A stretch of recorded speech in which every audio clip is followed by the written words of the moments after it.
تو یہ رپورٹ سندھ میں سندھ ہائی کورٹ کے کہنے پہ ان کا آپ کو پتہ ہے کہ انہوں نے جو 2.5 سال بعد فیصلہ دیا آنریبل سندھ ہائی کورٹ نے، وہ بھی کہا کہ ریلیز کریں.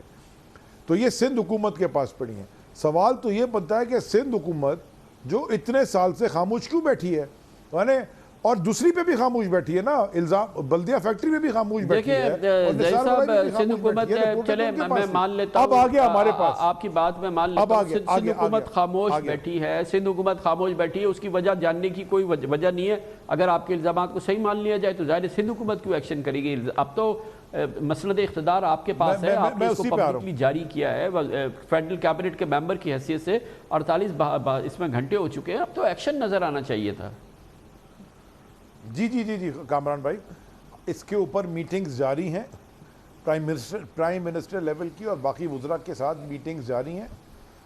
اصل میں جو رپورٹ سندھ حکومت نے ریلیز کی ہے اور وہ ایک پارٹ ہے، اور ایک پارٹ جو انہوں نے ریلیز نہیں کیا، جو اس کو اون نہیں کرتے لیکن اس میں سے پڑھتے ضرور ہیں ٹی وی کے اوپر بیٹھ کے. اسی لیے میں نے کہا ہے کہ میں سپریم کورٹ جا رہا ہوں تاکہ یہ دونوں رپورٹس 184C کے تحت وہ سو موٹو لیں اور رپورٹس کا یہ قصہ کہانی ختم کریں. وفاق پلان بنا رہی ہے انشاءاللہ، اور ویری سون، بڑی جلد آپ کو اس پہ اچھا اسٹرانگ ایکشن نظر آئے گا، بیکاز یہ معصوم لوگوں کا قتل ہوا ہے پاکستان میں. وزیر داخلہ اعجاز شاہ کیوں اس معاملے پہ خاموش ہیں؟ ساری اونرشپ تو اب ان کو لینی چاہیے نا. جی بالکل، وہ انشاءاللہ وقت آنے پہ اور ان قریب وہ بولیں گے. یہ بتائیے گا کہ یہ تو آپ کو لفافے میں مل گئی تھی جب آپ اپنی فیملی کو ایئرپورٹ چھوڑ کے واپس آئے تھے کراچی میں اپنے گھر پہ، اور پھر صبح آپ نے لفافہ کھولا، آپ سب بیان کر چکے ہیں. یہ بڑا ایک بہت ہی عجب سا پورا معاملہ ہے، اتنی بڑی بات اور وہ پھر جس طرح سے آپ تک پہنچی. مگر یہ بتائیے کہ آپ کو کنفرمیشن کب ہوئی؟ اب تو آپ حکومت میں آ گئے ہیں کہ یہ درست ہے، یہ آپ نے کیسے جان لیا کہ یہ جو آپ کو دی گئی یہ بات یہ درست ہے؟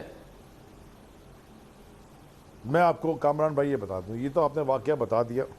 کامران بھائی، ہم عوامی لوگ ہیں نا، پولیٹیکل فیگرز، اور ہمارے ہاں جب ہم وزیر نہیں تھے نا تو کم از کم 25 30 50 خط آ جاتے تھے ہر مہینے، جی یہ چاہیے وہ چاہیے، کوئی ناراض ہے. جب سے ہم وزیر بن گئے ہیں تو وہ 200-250 کے قریب ہوتے ہیں. وزارت میں بھی آتے ہیں، گھر پہ بھی آ جاتے ہیں، اور بہت ساری چیزیں آتی ہیں. یہ اس وقت کی بات ہے جب میں وزیر نہیں تھا، اور کوئی رکھ کے چلا گیا. جب میں نے صبح کھولا میرے تو رونگٹے کھڑے ہو گئے کہ یہ لکھا گیا ہے اس کے اندر. مجھے نہیں سمجھ آیا کہ میرے پاس کیوں رونگٹے تو اس وقت کھڑے ہوتے ہیں زیدی صاحب جب آپ کو پتا ہوتا کہ یہ درست ہے. آپ کو یہ جملے پڑھتے ہی رونگٹے کیوں کھڑے ہو گئے؟ یہ کیسے آپ نے سمجھ لیا تھا یہ صحیح ہے؟ ایسی کسی دیوانے کی بھڑ ہوگی آپ یہ نہیں، کیونکہ نہ دیکھیے اس پہ جو میرے پاس ہے، جو آپ کے پاس بھی ہے، اس پہ دستخط بھی ہوئے ہوئے ہیں بڑے بڑے اداروں کے. ہم تو بڑے بڑے اداروں میں نہیں تھے، ہم تو پتہ ہی نہیں تھا، ہم تو ایک کامن سٹیزن تھے. تو آدمی کو ڈر لگ گیا کہ یہ ایک گینگسٹر کہتا ہے کہ میں پولیس والے خود لگاتا تھا. پھر کیا ہوا، میں ابھی سوچ ہی رہا تھا کہ ٹی وی کی زینت بننا شروع ہو گئی رپورٹس، اور سارے پاکستان کے ٹاپ اینکرز انکلوڈنگ کامران بھائی آپ ساروں نے اس کے اوپر پروگرامز کیے. ابھی آپ نے پرائم منسٹر اس وقت کے چیئرمین ان کی تقریر دکھائی، اور یہ ساری باتیں وہ کر رہے تھے جو ان رپورٹوں میں لکھی ہے. اس کو اتھینٹیکیٹ کرنے کے لیے میں کورٹ میں چلا گیا.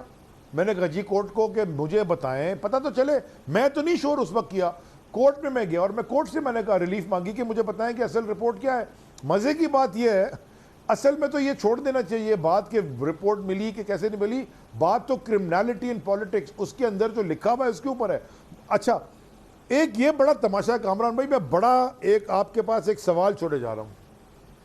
یہ تو سائنڈ ہے نا بڑے بڑے اداروں کے لوگوں سے، اور چلیں جو انہوں نے ایشو کی ہے وہ جو سندھ حکومت نے، وہ تو 6 کے 6 لوگوں سے سائنڈ ہے. ٹھیک ہے سر، مجھے ذرا یہ بتائیں کہ یہ پیپلز پارٹی جو اس کے اوپر بڑی تنقید کر رہی ہے لفافے کے اوپر، ذرا مجھے یہ بتائیں کہ یہ تو پوری کی پوری جماعت ہی ایک اس لفافے کی ول پہ کھڑی ہے جو آج تک کسی نے دیکھی نہیں، نہ اس کے اوپر کوئی لائر کا سائن ہے. ہمیں کیا پتا کسی کے ہاتھ کی لکھی ہوئی کیا ہے. ایک صاحب آئے، انہوں نے پڑھا کہ جی یہ ول ہے، اور ول پڑھ کے پوری جماعت کو لے کے صدر بھی بن گئے اور آج تک اس جماعت کو رول کر رہے ہیں. مجھے ذرا یہ بتا دیں، ان سے پوچھیں کہ تم کس کھاتے میں تمہیں پارٹی مل گئی، کہاں ہے بینظیر بھٹو شہید کی ول؟ ہمیں یہ بتائیے گا کہ اب آپ نے کہا کہ اس جے آئی ٹی کے اس حصے پر جو آپ نے ریلیز کیا ہے اس پر گورنمنٹ میں ہائیسٹ لیول پہ میٹنگز ہو رہی ہیں، پرائم منسٹر خود میٹنگ لے رہے ہیں. آپ کی کیبنٹ کولیگ ہیں ڈاکٹر فہمیدہ مرزا، ان کے ہسبینڈ کا اس میں بڑا سینٹرل رول ہے. آپ نے ڈاکٹر فہمیدہ مرزا سے ان کے ہسبینڈ کے بارے میں یا ڈائریکٹ ڈاکٹر ذوالفقار مرزا سے پوچھا اس پورے JIT کے اس حصے کے بارے میں جس کو کہ آپ بہت ہی زبردست طریقے سے اون کر رہے ہیں، بیک کر رہے ہیں اور کہہ رہے ہیں اس پہ ایکشن ہوگا؟ کامران خان صاحب بڑی زبردست آج 2 چیزیں ہوئی ہیں. ڈاکٹر فہمیدہ مرزا آج 2 پرائم ٹائم پروگرام اور انہوں نے سارے سوالوں کے جواب دیے ہیں، اور انہوں نے یہ بھی کہا ہے کہ جائیں کورٹ میں، سپریم کورٹ اگر سو موٹے لے ضرور لے، اور ہم جو ہمارے پہ الیگیشن سے اس کے اوپر جواب بھی دیں گے. یہ انہوں نے کہہ دیا ہے نا، تو بس ختم، وہ جائیں اب سپریم کورٹ میں جواب دیں. دوسری بات جو بڑی انٹرسٹنگ ہوئی ہے کہ آپ کے ایک اور کو اینکر ہیں، ابھی تھوڑی دیر پہلے ان کا میں شو دیکھ رہا تھا، ایک رینجرز کے بریگیڈیئر ریٹائرڈ جو اس وقت سرو کر رہے تھے، انہوں نے بیٹھ کے سارے انکشافات ٹی وی پہ کر دیے ہیں. اور میں چاہوں گا کہ آپ وہ شو ضرور دیکھیں، ان کو بھی بلا لیں. انکشافات کر دیے ہیں کہ قادر پٹیل لیاری گینگ وار کے لوگوں کو روڈوں پہ رکھ کے دھرنے کرتا تھا. اور یہ اس دن کی بات ہے جب رینجرز کا DSR مر گیا تھا، جو ہمارے محافظ وردی میں ان کو مار کے یہ دھرنے کراتے تھے وہاں پہ لوگوں کو. سو دیر فور یہ ساری چیزیں اب کھل جائیں گی. اس میں کوئی، میں آپ کو کہہ رہا ہوں تو اب یہی ہے نا علی زیدی صاحب، اب لوگوں کو یہ تقریریں اور یہ جملے اور یہ پریس کانفرنسز اور یہ میڈیا ٹاک نہیں چاہیے، اب ایکشن چاہیے. وہ ایکشن اب آپ دکھائیں نا. یہ آپ کہہ رہے ہیں کہ یہ کس لیول کی اس میں سازشیں شامل ہیں، کس لیول کا یہ کرمنل پورا نیٹ ورک ہے جو سامنے آیا ہے. تو یہ اب اس پر تو معمولی باتیں اس سے تو نہیں، اب اس پر تو ایکشن ہونا چاہیے نا. 100% 100% میں آپ کی بات سے ایگری کرتا ہوں. اور میں آپ سے وعدہ بھی کر رہا ہوں کہ بڑی جلدی بڑا سیریس ایکشن اس کے اوپر لے گی سارے ملک کے ادارے. مجھے بڑا یقین ہے اور کچھ انفارمیشن بھی ہے. بالکل ٹھیک ہے، بہت بہت شکریہ. وفاقی وزیر میری ٹائم افیئرز علی زیدی صاحب کہتے ہیں کہ اس پہ اب ایکشن ہوگا. JIT رپورٹ پہ ہائی لیول میٹنگز ہو رہی ہیں، کنسلٹیشن ہو رہی ہے. پرائم منسٹر خود اس پہ اب ایکشن کرنے جا رہے ہیں. وفاقی وزیر داخلہ اعجاز شاہ بہت جلد اس کی اونرشپ لیں گے. آفٹر آل یہ منسٹری آف انٹیریئر کا پورا معاملہ ہوگا اور بہت جلد ہم اس پوری JIT رپورٹ پہ ایکشن دیکھیں گے. ایکشن ہوگا یا نہیں ہوگا، لیکن یہ بات پکی ہے جو کہ ہم انڈیپینڈنٹلی ہم نے کنفرم کی ہے کہ جو علی زیدی نے جو حصہ جاری کیا ہے یہ نہ کوئی جعلی ہے، نہ یہ من گھڑت رپورٹ کی کوئی بات ہے. یہ یقیناً اس کی ایک مستند حیثیت موجود ہے اور پاکستان کی تینوں بڑی انٹیلیجنس ایجنسیز اور رینجز اس کو اون کر رہی ہیں، اس کو ڈس اون نہیں کر رہی ہیں. یہ بہت ہی اہم معاملہ ہے. کمرشل بریک اور اس کے بعد ہم ذکر کریں گے سپریم کورٹ آف پاکستان کا بہت ہی تاریخی فیصلہ کل آ گیا ہے. بہت ہی امپورٹنٹ فیصلہ ہے کہ جو کرپشن کیسز پاکستان میں سال ہا سال چلتے ہیں، 15 سال 20 سال چلتے ہیں، اس کے بعد نہ وہ نظام رہتا ہے، نہ وہ کمٹمنٹ رہتی ہے، نہ وہ اونرشپ رہتی ہے، اور پھر کیسز ختم ہو جاتے ہیں. پھر سینہ ٹھوک کے کہا جاتا ہے کہ ہم پر تو کوئی الزام ثابت نہیں ہوا. سپریم کورٹ نے کہا کہ نیب کے تمام ریفرنسز کا اب 3 مہینوں کے اندر فیصلہ کر دیا جائے، چاہے اس کے لیے 120 عدالتیں بنانی پڑے. اس کی بات کرتے ہیں چھوٹے سے وقفے کے بعد. پاکستان میں کرپشن کیسز فائل ہوتے ہیں، چاہے وہ احتساب بیورو ہو، چاہے نیب ہو.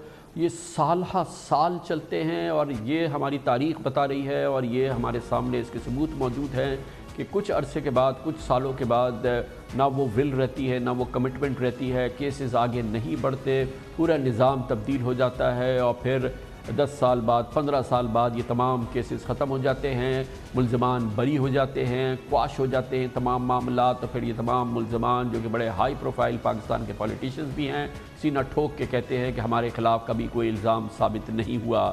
یہ ہم مسلسل دیکھ رہے ہیں، ہماری تاریخ اپنے آپ کو دہرا رہی ہے. ایک بار پھر نیب کے کیسز فائل ہو رہے ہیں. حکومت آئی ہے صرف اس مینڈیٹ پر کہ وہ پاکستان میں کرپشن کا خاتمہ کرے گی اور تمام کرپٹ لوگوں کو جیل میں ڈالے گی، اور پاکستان کے جو بڑے بڑے کرپٹ لوگ ہیں یہ ان کے لیے تباہی کا سال ہوگا، یا یہ حکومت ہوگی جو کہ اس کا خلا خما کرے گی. ایک بار پھر نیب ریفرنسز فائل ہو رہے ہیں مگر صورتحال میں تبدیلی ہوتی نظر نہیں آ رہی. مگر کل ایک بہت بڑی تاریخی اور بہت ہی امپورٹنٹ ڈیولپمنٹ ہوئی. سپریم کورٹ آف پاکستان نے اس پوری صورتحال کا نوٹس لیا اور کل چیف جسٹس آف پاکستان جناب جسٹس گلزار احمد نے تاریخی احکامات جاری کیے. انہوں نے کہا کہ یہ معاملات جس انداز سے چل رہے ہیں، اور انہوں نے خاص طور پہ نیب کے اس وقت موجود 1226 ریفرنسز کا ذکر کیا. انہوں نے کہا جس رفتار سے یہ چل رہے ہیں تو ایک صدی میں بھی